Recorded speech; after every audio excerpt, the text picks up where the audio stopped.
El decano Edgar Mauricio Vargas nos mencionaba que estamos frente a una situación crítica en donde no somos capaces de garantizar el recurso hídrico, por lo tanto estamos frente a una incertidumbre grande que nos plantea muchos retos. No sé si a ustedes les gusta la ciencia ficción y no sé si alguien reconocerá esa película Blade Runner 2049. Si no la conocéis, es una película que se hizo en el 2017 y la escena de la película inicia con estas dos imágenes. Es una supuesta representación de lo que sería California en el 2049. Lo más triste es que eso no es el futuro, es el presente. Y esa imagen que veis aquí no es fruto de la inteligencia artificial ni de ningún escenario catastrófico, es la realidad de hoy en día. Eso es este territorio, o sea, se filmó realmente con imágenes que no fueron retocadas de este territorio. No sé si lo reconocéis. Esto es el sur de España, Andalucía, concretamente Jaén, y este pedazo de tierra es el Ejido. Se llama el mar de plástico. Esta es la escena real hoy en día, de ahí fueron tomadas las imágenes, ¿de acuerdo? El Ejido, 225 kilómetros cuadrados cubiertos de plástico, invernales, ¿vale? Son las huertas que alimentan a toda Europa. Entonces ahí tenemos 87.000 habitantes y principalmente nos dedicamos a producir todo lo que se consume en Europa, tomates, hortalizas, etc. Lo triste es que, según la ONU, en la Tierra hay agua para todos. Sin embargo, la escasez afecta a 2.000 millones de personas que carecen físicamente de ella o de infraestructura necesaria para aprovecharla. De hecho, eso ya es un desierto y no se sabe de dónde sacar el agua para poder cubrir esa demanda que tenemos. ¿Sí? Esto es el barrio La Esmeralda, en Bogotá. Entonces dirán, bueno, ¿qué pasó? Se nos fue del Ejido, llegó a Bogotá, no entendemos muy bien. Cambio climático. Muchas personas dicen, no, eso del cambio climático es mucha alarma, pero realmente, ¿dónde está? No lo vemos, o sea, es un monstruo que nos va a comer vivos a todos, pero no, muchas personas abren el grifo, tienen agua todos los días, se duchan todos los días, se hidratan todos los días y no creen que eso sea cierto. Entonces, a 2.600 metros de altura sobre el nivel del mar, en teoría, esto un poco más ya somos páramo, o sea que realmente no es lo que es. Y aquí el clima es normalmente de bosque alto andino, que tenía unas propiedades, y bueno, sin irnos no tan lejos, cogéis imágenes de Bogotá del siglo pasado y todo el mundo andaba con ruanas, etcétera, ¿no? Y hoy en día la prueba del cambio climático sencillamente es esta. Esto es un árbol de café, ¿sí? Un arbusto, en el barrio La Esmeralda. Y aquí tenéis el fruto. Podemos cosechar café. O sea, os invito a que cojáis las cubiertas de los edificios en Bogotá y ya podemos empezar a producir café. ¿Quién hubiera dicho hace unas décadas que a 2.600 metros de altura podríamos cosechar café? Entonces, para los que no están muy convencidos del cambio climático, aquí les tengo una evidencia empírica que para los científicos pues a veces es necesaria, pero para el común de los mortales entendemos que aquí hay algo grave, que estemos cosechando café a 2.600 metros de altura no es normal. ¿Quién me reconoce este árbol aquí? Esto está debajo de un edificio aquí en Bogotá. El siguiente paso del cambio climático. Esto es un árbol de aguacate, que lo han talado muy bonito, pero os garantizo, todavía no he visto los primeros aguacates, pero dar un par de años para que empecemos a cosechar aguacates en Bogotá. Otra señal del cambio climático para los que no están muy convencidos. ¿Listo?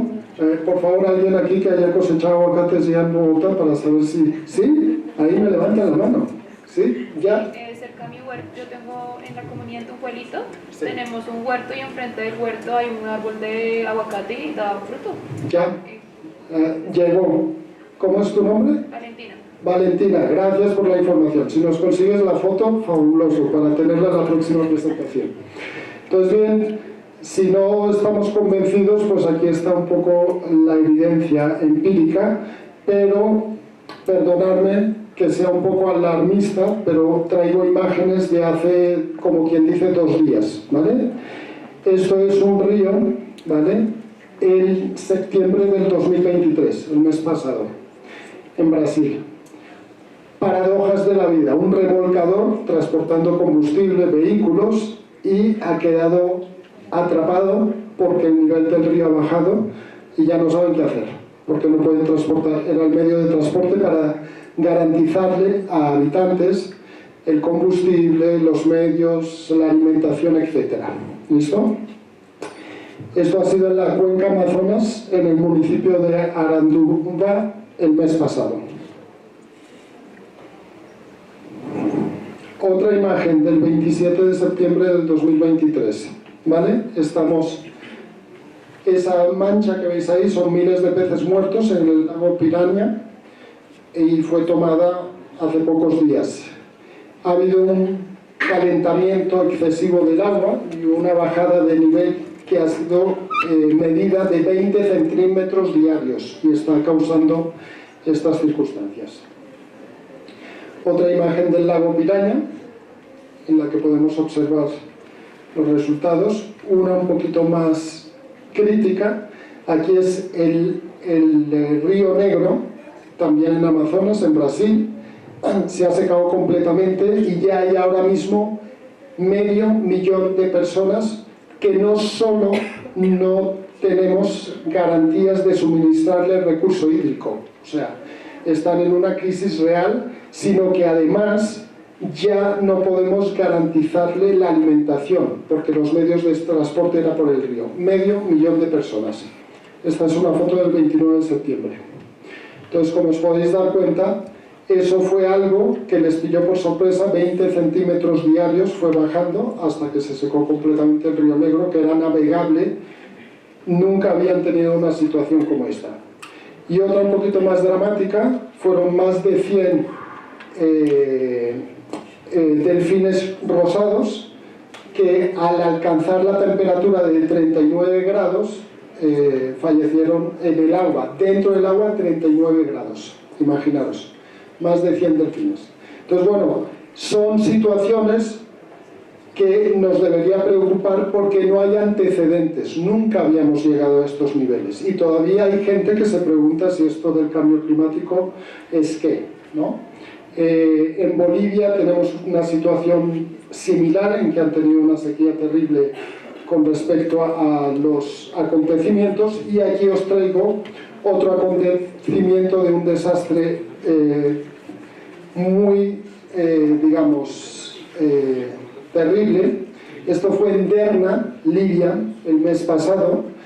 Pilló a todos los habitantes de esta ciudad costera por sorpresa. La presa que se encontraba a la altura de esa ciudad reventó de madrugada y se llevó a toda la población por delante. Que fue una tormenta Darian que no habían tenido nunca en el Mediterráneo de esas magnitudes y que es muy similar a las que se pueden conocer en el Caribe, como conocemos, pero en el Mediterráneo nunca habían tenido ese tipo de acontecimientos de cambio climático con esa envergadura. Resultado, una ciudad que se llevó por delante con muertos por lamentar bastantes. Entonces, bueno, esto es una página que os recomiendo mucho. Esto se creó en el año 2015. Se llama el Atlas de Conflicto Ambiental, ¿de acuerdo? En ella podéis entrar en todos los rincones del planeta y podéis observar cuáles son los conflictos ambientales que se están generando hoy en día con todo el historial de actores, condiciones, digamos, de legislación, qué está enfrentando, etc. Y está clasificado, muy bien clasificado por tipologías. Por lo tanto, ahí no alcanzáis a ver muy bien porque el mapa es mundial, pero cuando hacemos el zoom, que es como si estamos en un Google Maps o en cualquier otro, vais entrando a cada territorio. Los puntos azules son los conflictos ambientales asociados al agua y podéis ahí revisar todos los que existen a nivel mundial. Han hecho un trabajo excelente y realmente es una herramienta muy valiosa para entender. Desafortunadamente en Colombia somos de los países con mayores conflictos ambientales a nivel del planeta y ahí se ve reflejado.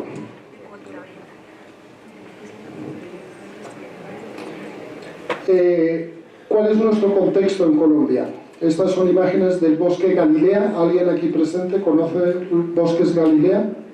¿Sí? ¿No? Listo.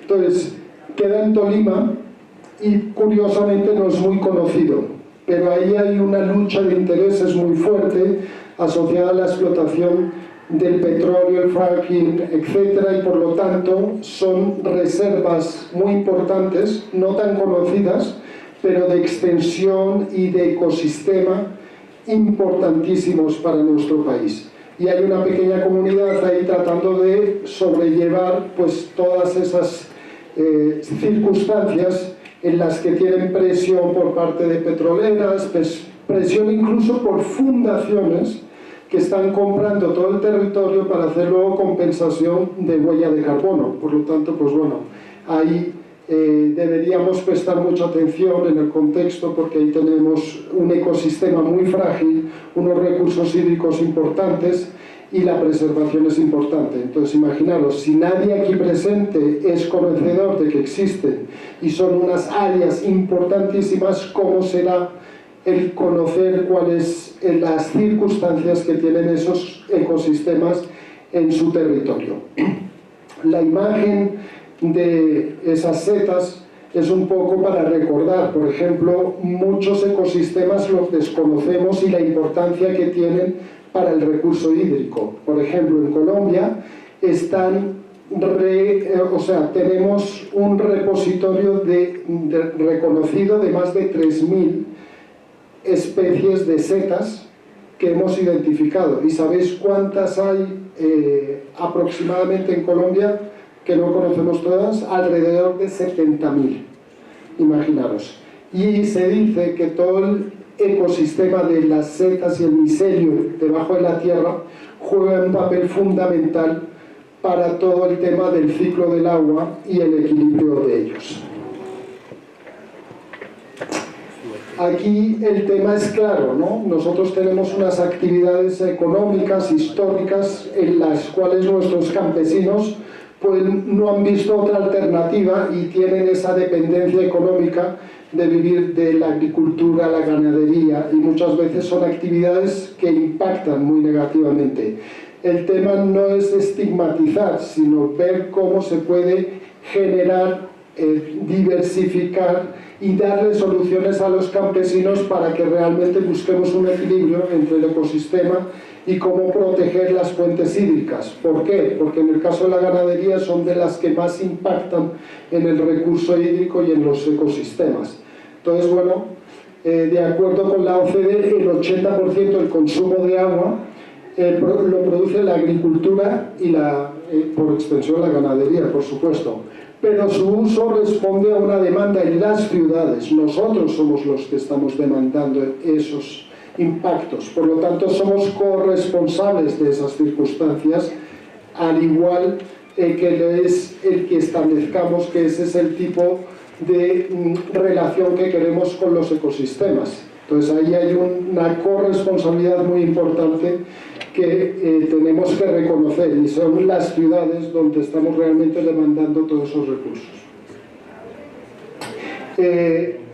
Hablando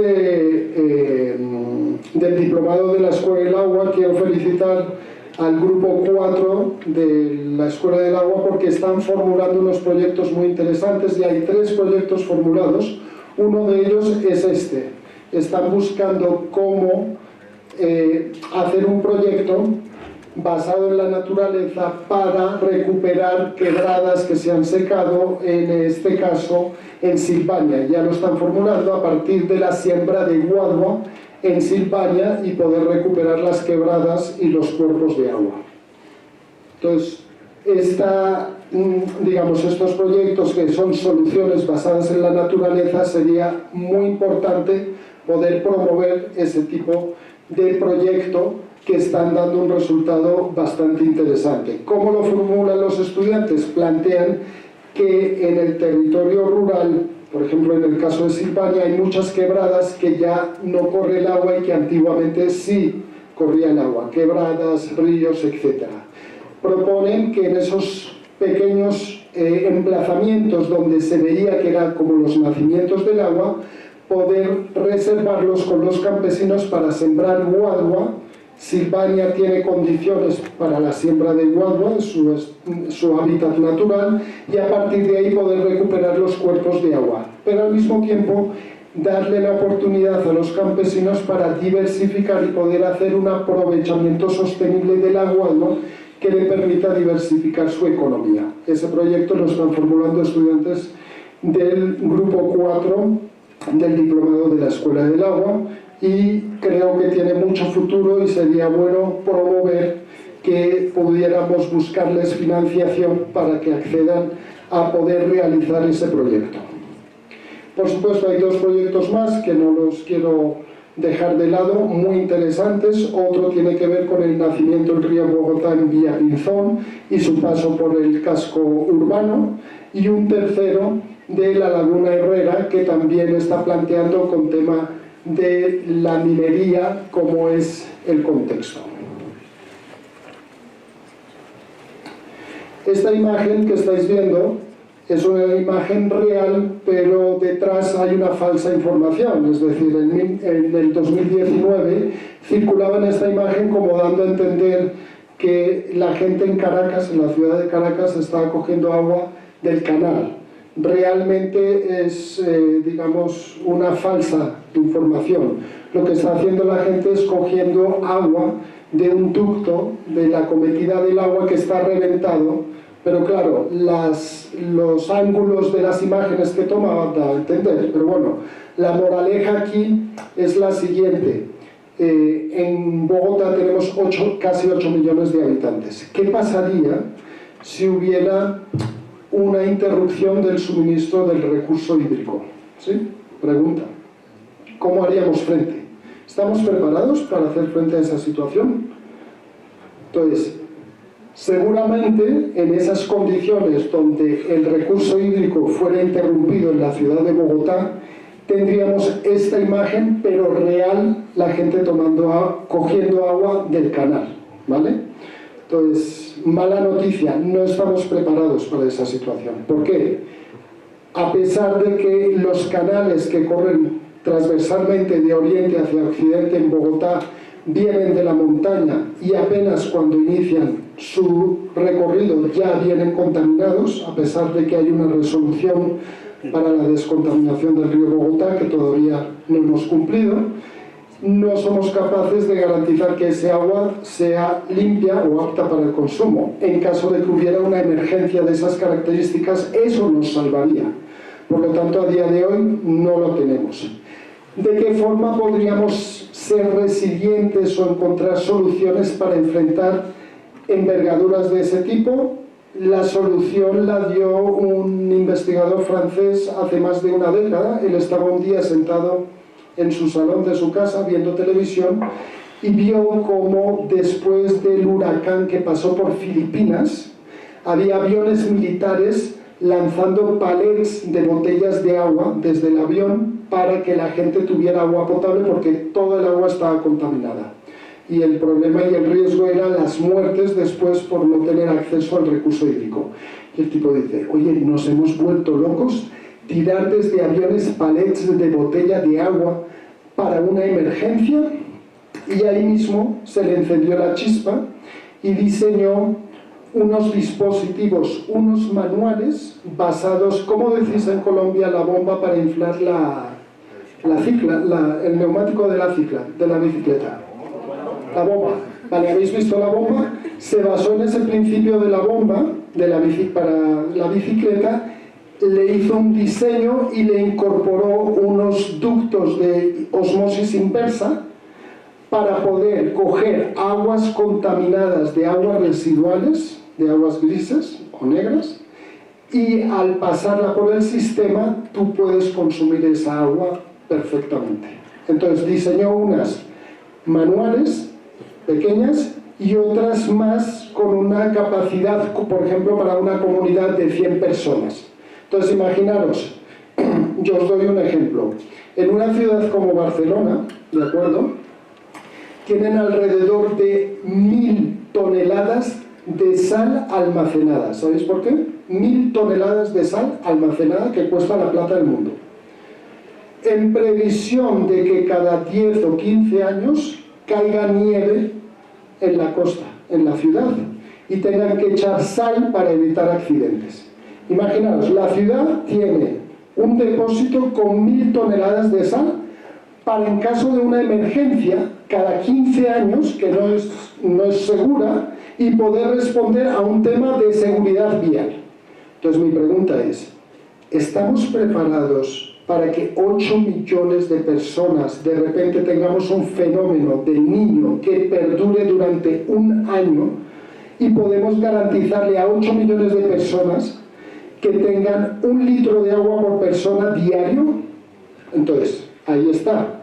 La solución es, sinceramente, no hay otra sino de tener almacenados unos dispositivos portátiles de osmosis inversa que conectemos al río Bogotá contaminado y a los canales para poderle entregar agua de emergencia a las personas llegado a esa situación. Porque les cuento que donde nos pase eso y es previsible, tenemos un problema. Entonces ahí, esa imagen no es porque sea Caracas, pero es porque eso nos puede suceder en cualquier momento y que sea real. Entonces deberíamos estar preparados en caso de esa eventualidad de que estemos durante un año con un fenómeno del Niño y de repente en los grifos de la ciudad de Bogotá no podamos obtener el recurso hídrico. Para daros un ejemplo, en el caso de... me quedan 15 minutos. Muy bien, vamos bien. Para daros un ejemplo, en el caso de la ciudad de Barcelona, también no es porque sea Barcelona, pero tampoco estamos preparados. Os voy a decir por qué. El 50% del agua que suministramos a la ciudad, ¿vale?, se hace a partir de 20 etapas durante 24 horas de descontaminación del río Llobregat, que ha pasado por 13 zonas industriales y está totalmente contaminado. O sea, más contaminado que el río Bogotá. 20 etapas con un costo que no lo paga el ciudadano, está pagado, por supuesto, con todos, con impuestos indirectos, directos, la factura, y aún así no alcanzamos. Vale. La otra mitad del agua es por osmosis inversa, desalación del mar. ¿Listo? Y la pregunta que yo siempre me hago, si tenemos una situación de emergencia de que el recurso energético no llega a la ciudad, ¿cómo garantizamos a la población el recurso hídrico? Entonces, tranquilos, estamos igual. Ellos no están preparados para esa situación. Y casi la vivimos con la crisis del conflicto en Ucrania por la falta de suministro de gas que íbamos a entrar en crisis. Pero no es solo eso, o sea, solo con que Argelia diga, oiga, estoy enfadado con España, corte el grifo del gas, ya no hay energía suficiente para garantizar todo lo que requiere la red a nivel de España, y nos encontraríamos con una situación similar. Por lo tanto, moraleja, esto es un canal de los que tenemos en Bogotá, se ve muy bonito ahí en esa imagen, pero realmente ya sabemos cómo está. Apurémosle a descontaminar los canales, el río Bogotá, porque seguramente esa va a ser nuestra solución en caso de una emergencia, de que no nos llegue el recurso hídrico al grifo en cada una de nuestras casas. Y además, con una doble situación de emergencia. El recurso hídrico está asociado al recurso energético. Nuestros embalses funcionan en un 70% a partir del recurso hídrico. Quien dice no hay agua, no hay energía. Entonces, ríanse de la pandemia. La pandemia le quedará chiquito, comparado con que la gente diga no hay luz, no hay agua, ¿y ahora qué hacemos? Ni siquiera venir a la universidad, ¿para qué? Porque te diga, no pude prender el computador, no hay proyector. Yo seguiré dando clases, porque lo tengo claro, el lápiz y el papel nadie me lo quita. Pero bueno, algunos dirán que si no puede acceder al servidor para descargar su presentación, no puede dar la clase. Entonces tenemos que prepararnos para esas circunstancias. El derecho al agua, tenemos que tenerlo muy claro. Esta fuente que veis aquí está al lado de la Puerta Alvira, que desde hace 15 siglos, escuchad bien, se puso en ese lugar para recibir a los viajeros, a los que caminaban de una ciudad a otra. Desde hace 15 siglos, esa agua es potable, es una fuente pública y está a disposición de cualquiera, pasa por ahí, toma agua. Ese derecho al agua deberíamos garantizarlo. Si yo camino por las calles de Bogotá, ¿dónde tengo el derecho al agua? Si soy una persona que vengo de afuera, ¿dónde tengo el derecho al agua? Entonces, eso es algo importantísimo y que realmente muchas ciudades, pequeñas, grandes, han cuidado con recelo. Decir, oiga, da igual, pero yo le tengo que garantizar a cualquiera. Si ustedes viajan a Marruecos, hay una tradición que es unos pequeños aljibes de barro que mantiene el agua muy fresca, y eso lo tenían en todos los lugares para cualquiera que pasara con un jarrón, la gente cogiera y pudiera tomar agua.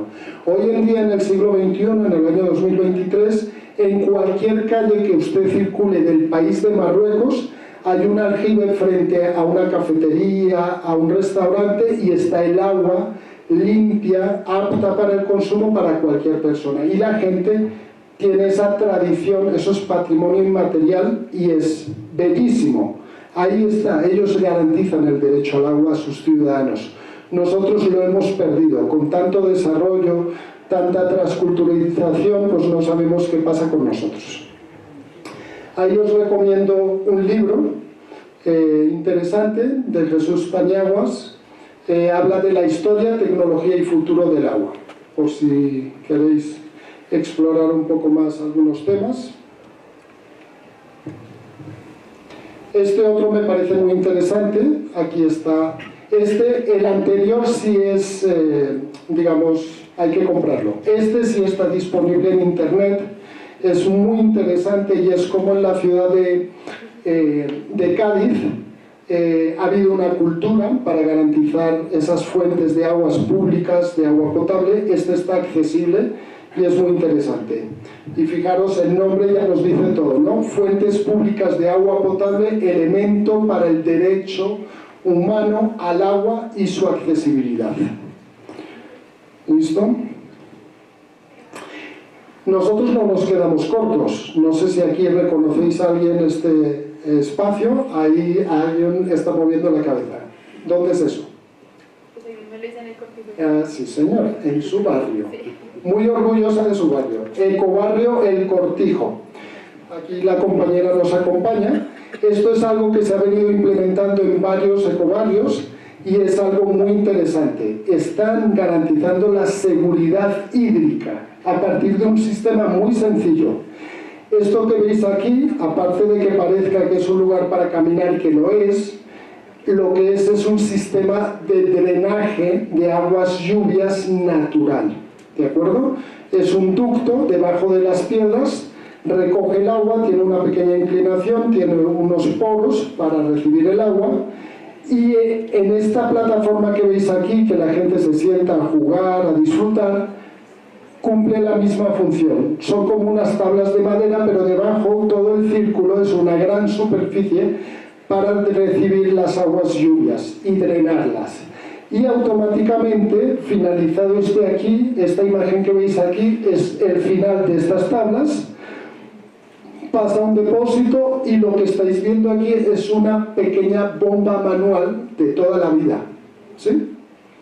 Entonces, ahí tenemos la seguridad hídrica garantizada a partir de sistemas muy sencillos como el que tienen en el barrio El Cortijo, que aquí nos acompaña una de sus vecinas, excelente, y este es el modelo llamado Ecobarrio, pero que nos está dando soluciones interesantes.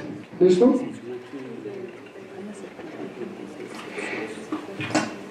Soluciones basadas en la naturaleza, empezamos a ver ya cosas muy interesantes. Estos son unos investigadores que simplemente observaron cómo funciona una tela de araña y una araña. Y dice, oiga, nunca vimos la araña irse al río a recoger agua. ¿Por qué?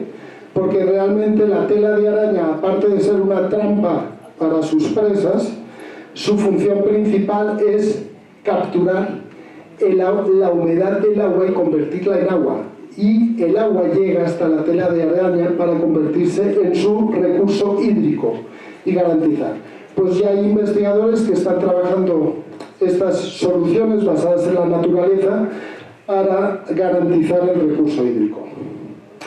Otros investigadores han ido más allá. Esto para mí es casi ciencia ficción. Decir en un lugar que hay 7% de humedad relativa y poder obtener agua a partir de esas condiciones tan extremas es fabuloso. Por lo tanto, oiga, qué menos citar a Mario Mendoza. No sé si ¿alguno vio la última película de Mario Mendoza? Oh, por favor, perdonad, sabéis que es un escritor primero, ante todo es un escritor. Pues en la última película de Mario Mendoza hay una frase sutil. Aparece una persona caminando bajo la lluvia y de fondo Mario Mendoza suelta una frase. Esta es la paradoja de la ciudad donde nunca deja de llover, pero el agua no es apta para el consumo. Terrible. Entonces yo digo que la paradoja de Mario Mendoza no es pensar que eso es ciencia ficción, eso es nuestra realidad. Hoy en día en Colombia tenemos territorios como en el Pacífico, donde es el territorio donde más llueve durante todo el año y sin embargo sus habitantes no tienen acceso al recurso. O pensar que estamos en un país donde aparentemente, como en este territorio, el recurso hídrico es inagotable y tenemos los páramos, etc. Y luego resulta que somos el país con mayor porcentaje de mercurio, las personas, del mundo, como consecuencia de todo el tema de la minería ilegal asociada al oro. Entonces ahí tenemos un tema gravísimo de salud para las personas. Entonces hay otras soluciones como la acuaponía, no sé si algunos las conocen, y es un círculo virtuoso en el cual aprovechamos con muy poco recurso hídrico. Es decir, este es el problema que tenemos en Colombia ahora. La cría de pescado de agua dulce se toma de cuerpos de aguas contaminados con mercurio y acabamos nosotros teniendo el mayor porcentaje en el pelo a nivel mundial de mercurio en el cuerpo. No os quiero asustar, para los que les encanta una buena mojarra frita y todo eso, pues lo siento, os he quitado un poco el apetito para hoy al mediodía y van a pensar en otra cosa. Me dirán, no, pez de mar, no quiero pez de agua dulce, por favor. Entonces, bueno. Entonces, la acuaponía es un sistema virtuoso en el que se optimiza el recurso hídrico, ¿vale? Y a partir de los desechos, ¿sí?, que generan los peces, se utilizan unos microorganismos para convertir el amoníaco en un nutriente. Y ese, a su vez, alimenta pues hortalizas y el circuito está cerrado. Excelente sistema que debería ser por ley obligatorio implementado para que no estemos contaminando las aguas, río abajo, etcétera, en todos los lugares donde se está haciendo la cría de pescado de hortalizas como sistema. Bueno, ¿cómo garantizar para viviendas campesinas cuando, fijaros, esto es un paisaje normal en Colombia y siempre vemos un cable de alta tensión trifásico que recorre 15 kilómetros para llegar a una casa, pero dices, ¿nos hemos vuelto locos? ¿Esa es la solución? Eso sí, lo facturan a los usuarios. Entonces no hay que llevar un cable de alta tensión 15 kilómetros hasta llegar a su casa, si no, no hay solución. Claro que hay solución.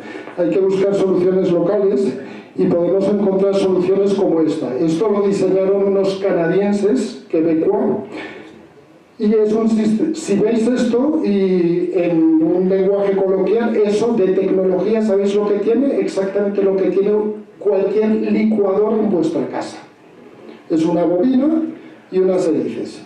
Y es lo que podría producir en cualquier quebrada de Cundinamarca el equivalente a 12 paneles solares. ¿Por qué? Nos hemos vuelto locos, importamos tecnología de punta que no producimos nosotros, como paneles solares, que son altamente contaminantes, luego tenemos que tener baterías, etcétera, cuando aquí no hay gente con talento para desarrollar estos productos equivalentes. Si es una licuadora, no conozco un solo pueblo retirado de Cundinamarca que no tenga un local para reparar las licuadoras. Por lo tanto, ese mismo tipo te puede fabricar este equipo y te puede hacer el mantenimiento.